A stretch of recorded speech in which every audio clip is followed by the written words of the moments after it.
Hello everyone.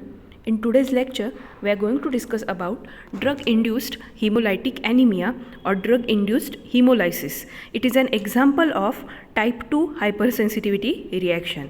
In our previous lectures, we have already discussed about the different examples of type 2 hypersensitivity reaction, which includes ABO incompatible blood transfusion reaction, ABO compatible blood transfusion reaction, and in today's video we are going to discuss about drug induced hemolysis. There are certain drugs such as penicillin, quinidine, phenacetin. When these drugs attached on the surface of the red blood cells, they induce the formation of IgG class of antibodies, which in turn results into the lysis of the RBCs, and such lysis of RBCs due to the drug is known as a drug induced hemolysis. Usually this drug inside our body act like a hapten. As we all know that hapten are the substances which themselves cannot induce the immune response, but when they bind with the carrier, they induces the immune response, or they activate the immune system and bind with the product of the immune system. Similarly, in case of a drug induced hemolytic anemia, when we consume the drug, that drug itself cannot activate the immune system or produces the immune response, but it can specifically bind with the product of the immune system. But when that drug is combined with the RBCs, it alters the structure of the proteins which are present on the RBCs, and now that altered protein which are present on the surface of RBCs function like a new antigen, and our immune system produces the immune response against such altered RBCs.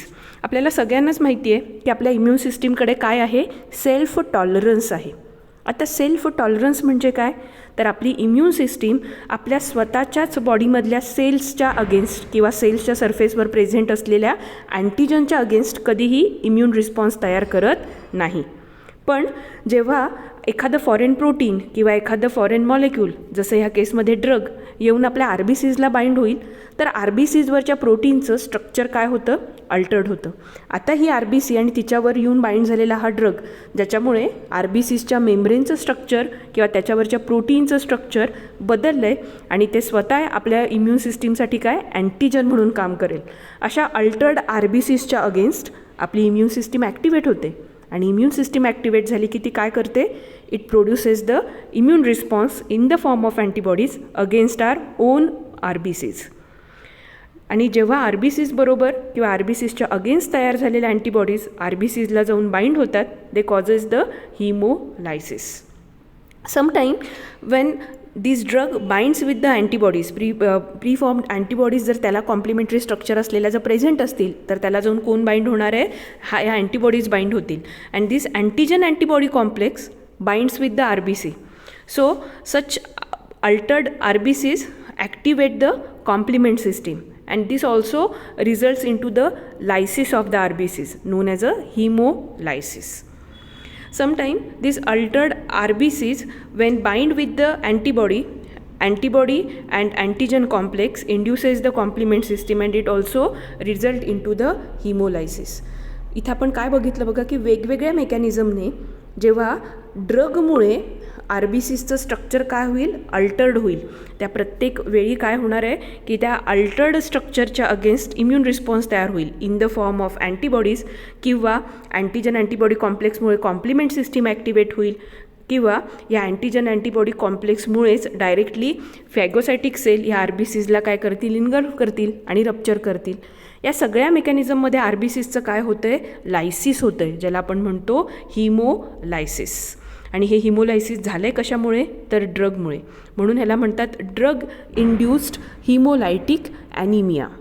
In the drug induced haemolytic anaemia आपल्याला symptom काय दिसतात, तर after the consumption of drug, काही drug नंतर बऱ्याच वेळी anaemic condition दिसतात, म्हणजे due to the lysis of our own RBCs lyse झाल्यामुळे आपल्या ब्लडमधलं हिमोग्लोबिनचं कंटेंट डिक्रीज होतं, and the low concentration or low content of a haemoglobin in the blood is known as a anaemia. Therefore this condition is known as drug induced haemolytic anaemia. असा anaemia की जो कशामुळे झाला आहे, ड्रगने induce केलेल्या हिमोलायसिसमुळे ॲनिमिक condition develop झाली आहे. Similarly there are certain drugs like quinacrine. काही कोणते ड्रग आहे, there are certain drug like quinacrine. काय करतात हे quinacrine? This quinacrine attaches to the surface of platelet.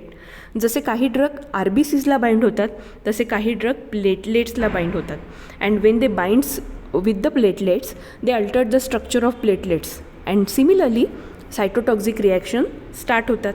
इथंही काय होणार आहे, प्लेटलेट्सचं स्ट्रक्चर अल्टर होईल आणि सिमिलर सायटोटॉक्झिक रिॲक्शन्समुळे काही ज्या डिसीज डेव्हलप होतात त्यातली एक कॉमन डिसीज आहे ज्याला आपण म्हणतो थ्रॉम्बोसायटोपेनिक परप्युरा.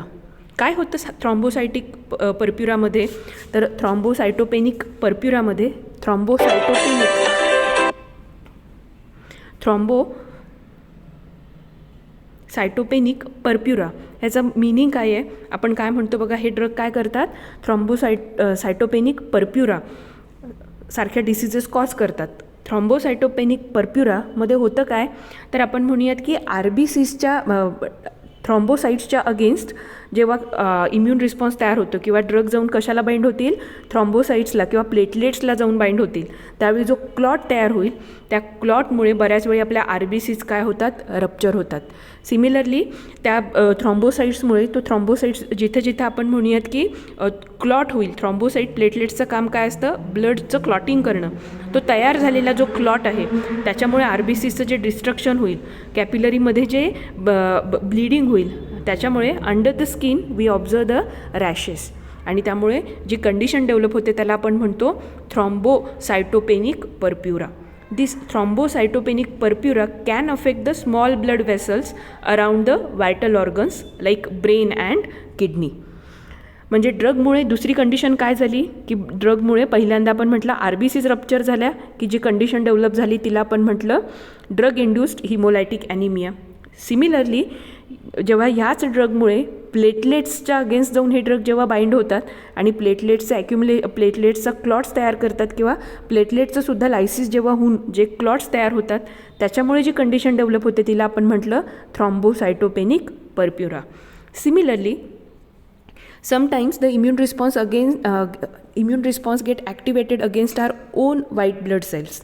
आणि आपल्या व्हाईट ब्लड सेल्सला जेव्हा जाऊन असे ड्रग बाइंड होतील आणि आपल्या व्हाईट ब्लड सेल्सवरच्या प्रोटीनचं मेम्ब्रेनचं स्ट्रक्चर जेव्हा अल्टर करतील त्यावेळी आपली स्वतःचीच इम्युन सिस्टीम आपल्या स्वतःच्याच WBCsच्या अगेन्स्ट बऱ्याच वेळी काय करते, इम्युन रिस्पॉन्स जनरेट करते, ज्याच्यामुळे हिमोरेजिक लिजन्स किंवा हिमोरेजिक आपण म्हणूयात की सिम्पटम्स किंवा हिमोरेजिक लिजन्स आपल्या बॉडीवर दिसतात.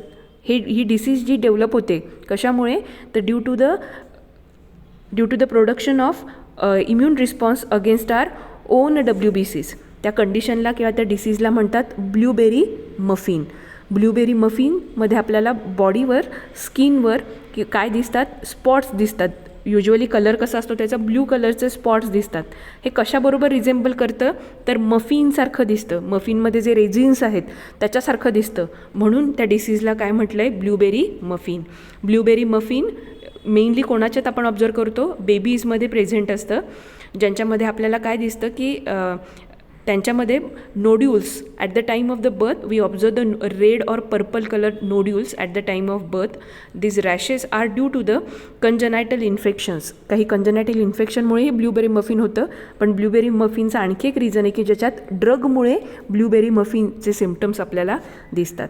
सो या सगळ्या रिॲक्शनमध्ये किंवा या सगळ्या डिसीजेसमध्ये जो मेकॅनिझम आहे तो मेकॅनिझम सेम आहे. कोणाचा आहे तो, टाईप 2 हायपर सेन्सिटिव्हिटी रिॲक्शनचाच मेकॅनिझम इथं अप्लाय होतो.